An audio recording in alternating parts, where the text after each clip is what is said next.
Hey guys, in this video, I will show you how to connect Spaceship domain to hosting or hosting. Alright, let's begin. To connect Spaceship domain to hosting or hosting, first make sure you have a hosting plan on Hostinger. Log into your Hostinger account and go to My Account in the top right corner to access hPanel. Next, go to Websites and view your hosting plan. Click Add Website in the top right corner and choose how you want to build your website, such as WordPress. Complete the WordPress installation by entering your email and password, then select a theme if desired. Once completed, you will be asked to choose a domain. Paste your domain name here.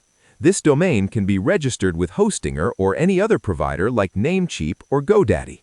Select Use Existing Domain and continue.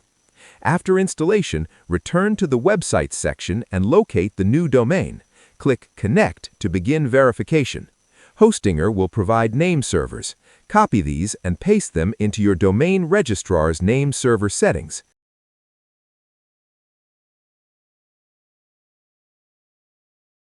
Save the changes. Verification may take up to 24 hours. Once completed, your domain will be live and connected to Hostinger.